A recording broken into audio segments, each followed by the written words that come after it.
सोचिए, एक छोटा सा गांव जहां दलित बच्चों को ताने सुनने पड़ते हैं, तू आईएएस क्या बनेगा? लेकिन आज वही बच्चा बन गया है उत्तर प्रदेश का सबसे युवा और सबसे डरावना डीएम।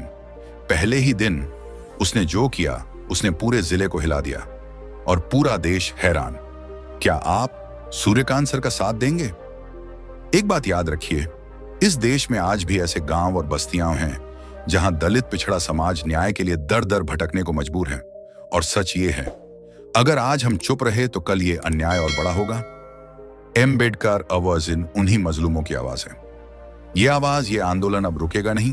अगर आप चाहते हैं कि संविधान सिर्फ किताब में नहीं, जमीन पर जिए, तो अभी इस वीडियो को लाइक कीजिए, 4 दोस्तों तक शेयर कीजिए, क्योंकि हर शेयर किसी एक टूटे हुए इंसान को हिम्मत देता है। और अगर आप नहीं चाहते कि ये आवाज फिर से दबा दी जाए, तो अभी चैनल को सब्सक्राइब कीजिए, क्योंकि ये सिर्फ चैनल नहीं, आपकी आवाज है। सुबह की धूप, एक युवा आईएएस ऑफिसर सफेद शर्ट काला पैंट में कलेक्ट्रेट की सीढ़ियां चढ़ता हुआ, हाथ में संविधान की किताब। दोस्तों, ये वो दिन था, 15 जुलाई 2025, जब उत्तर प्रदेश के सबसे पिछड़े और जातिवाद से भरे जिले औरैया में एक 29 साल के युवा आईएएस ने चार्ज लिया। नाम डॉक्टर सूर्यकांत गौतम, 2019 बैच के आईएएस, उत्तर भारत के सबसे युवा दलित डीएम, जिन्होंने यूपीएससी में 17वीं रैंक लाकर पूरे देश को चौंका दिया था। गांव का नाम इटावा जिले का छोटा सा गांव बाबा साहेब नगर। पिताजी प्राइमरी स्कूल के टीचर, मां आशा वर्कर। बचपन में गांव वालों ने ताना मारा था, तेरा बाप चपरासी भी नहीं बन सकता, तू आईएएस क्या बनेगा? लेकिन सूर्यकांत ने मेहनत की, रात दिन पढ़ा और 23 साल की उम्र में यूपीएससी क्रैक कर लिया और अब औरैया का डीएम बनकर पहुंचे। जिले के बड़े बड़े मनुवादी अफसर, ठेकेदार, नेता सब घबरा गए। कहने लगे ये दलित डीएम आएगा तो सबकी पोल खोल देगा। लेकिन पहले ही दिन सूर्यकांत ने जो किया, उसने ना सिर्फ जिले को हिला दिया, बल्कि पूरे देश में भगदड़ मच गई। तो चलिए मिनट बाय मिनट बताते हैं वो ऐतिहासिक पहला दिन। सुबह 9:30 बजे Auraiya collectorate, Suryakant DM office में पहुंचे। स्टाफ ने ताली बजाकर स्वागत किया, लेकिन कई चेहरे लटके हुए थे। सूर्यकांत ने अपना बैग रखा और सबसे पहला काम जो किया, अपने केबिन में बाबा साहब की बड़ी सी फोटो लगवाई। फिर संविधान की पूरी किताब मेज पर रखी। 10 बजे मीटिंग बुलाई। सभी एसडीएम, तहसीलदार, बीडीओ, ठेकेदार सब आए, कुर्सियां भरी। सूर्यकांत शांत स्वर में बोले, साहबान नमस्ते, मैं सूर्यकांत राव, आपका नया डीएम। आज से इस जिले में सिर्फ एक कानून चलेगा, भारतीय संविधान। न जाति, न पैसा, न राजनीति। और जो कोई संविधान के खिलाफ जाएगा, चाहे वो कितना भी बड़ा हो, उसके खिलाफ एक्शन होगा। सब चुप। फिर सूर्यकांत ने फाइलें मंगवाईं, पिछले 5 साल के सभी विकास कार्यों की, और जो देखा उससे उनका खून खौल गया। मनरेगा में 40% फर्जी जॉब कार्ड, दलित बहुजन गांवों में एक भी नाली, सड़क, स्ट्रीट लाइट नहीं, SC/ST स्कॉलरशिप का 70% पैसा गायब। सबसे बड़ा, जिले के सबसे बड़े ठेकेदार पंडित ब्रजेश तिवारी का 120 करोड़ का घोटाला। उसने दलित बस्तियों की सड़कें बनाने का टेंडर लिया था, लेकिन एक ईंट भी नहीं लगी। सूर्यकांत ने तुरंत ऑर्डर दिया, आज दोपहर 3 बजे तक ठेकेदार ब्रजेश तिवारी को नोटिस भेजो और शाम 5 बजे तक सभी फाइलें सील करो। अब हड़कंप मच गया। ब्रजेश तिवारी जिले का सबसे बड़ा दबंग, मंत्रियों का करीबी, कई नेताओं का चहेता। उसने तुरंत लखनऊ फोन घुमाए, ये दलित डीएम मेरी फाइलें खंगाल रहा है, इस्तीफा दिलवाओ, नहीं तो बड़ा खेल हो जाएगा।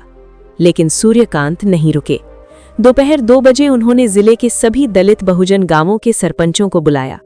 300 से ज्यादा सरपंच आए। सूर्यकांत ने कहा, आज से आपके गांवों का विकास पहले होगा। जितना पैसा पिछले 5 साल में रोका गया, उतना पैसा 6 महीने में खर्च होगा, और अगर कोई अफसर रोकेगा तो उसका तबादला हो जाएगा। शाम 5 बजे सूर्यकांत खुद एक दलित बस्ती आंबेडकर नगर गए। वहां की हालत देखी, कीचड़, अंधेरा, गंदगी। उन्होंने तुरंत ऑर्डर दिया, कल सुबह से यहाँ सड़क, नाली, लाइट का काम शुरू और 15 दिन में पूरा हो। रात 8 बजे तक खबर पूरे जिले में फैल गई। सोशल मीडिया पर आग लग गई। #दलित डीएम का धमाका ट्रेंड नंबर 1। लोग लिख रहे थे, आखिरकार बाबा साहब का बेटा कुर्सी पर बैठा। लेकिन रात 10 बजे बड़ा ड्रामा हुआ। ठेकेदार ब्रजेश तिवारी 100 गुंडों के साथ डीएम बंगले पर पहुंचा। नारे लगाए, दलित डीएम गो बैक, जातिवादी डीएम मुर्दाबाद। पत्थरबाजी शुरू हुई। सूर्यकांत बाहर आए, माइक हाथ में लिया और फेसबुक लाइव शुरू कर दिया। शांत लेकिन तेज आवाज में बोले, मैं डॉक्टर सूर्यकांत राव, औरैया का डीएम। ये लोग मेरे घर पर हमला कर रहे हैं केवल इसलिए कि मैंने दलितों के हक की बात की। मैं अपने बहुजन भाइयों बहनों से कहना चाहता हूं, अगर आज रात मुझे कुछ हो जाए तो इसका मतलब संविधान पर हमला है। लेकिन याद रखना, एक सूर्यकांत गिरेगा तो हजारों सूर्यकांत खड़े हो जाएंगे, क्योंकि बाबा साहब ने हमें गुलाम नहीं हाकिम बनाया है। जय भीम, जय संविधान। लाइव खत्म होते ही पूरे उत्तर प्रदेश में भगदड़ मच गई। रात 11 बजे से ही कानपुर, इटावा, फिरोजाबाद, लखनऊ से हजारों गाड़ियां औरैया के लिए निकल पड़ी। सुबह 4 बजे तक डीएम बंगले के बाहर 2 लाख लोग जमा हो गए। नारा एक ही था, सूर्यकांत राव जिंदाबाद, मनुवाद मुर्दाबाद। सुबह 7 बजे सरकार को झुकना पड़ा। ठेकेदार ब्रजेश तिवारी को गिरफ्तार किया गया। 120 करोड़ के घोटाले में सीबीआई जांच का ऑर्डर और सूर्यकांत राव को Z+ सिक्योरिटी दे दी गई। आज औरैया जिला बदल रहा है। दलित बस्तियों में सड़कें बन रही हैं, स्कॉलरशिप समय पर आ रही है और हर अफसर डरता है कहीं डीएम साहब फाइल न खोल दें। अंत में सूर्यकांत राव का एक मैसेज है, मैं डीएम इसलिए नहीं बना कि कुर्सी पर फोटो खिंचवाऊं, मैं डीएम इसलिए बना कि बाबा साहब के सपने को सच करूं। ये कुर्सी मेरी नहीं, 25 करोड़ बहुजनों की है और जब तक सांस है संविधान की रक्षा करूंगा। जय भीम, जय संविधान।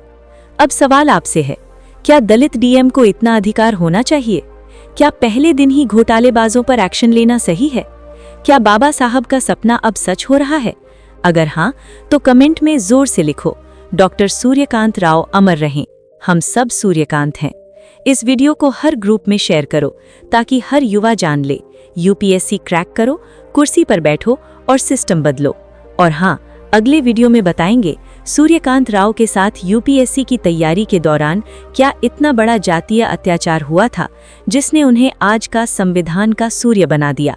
मिलते हैं अगले वीडियो में। अगर आप अंबेडकर आवाज के साथ हैं, न्याय से वंचित हैं, तो अभी सब्सक्राइब कीजिए। तब तक डॉक्टर सूर्यकांत राव को सलाम। धन्यवाद। जय भीम।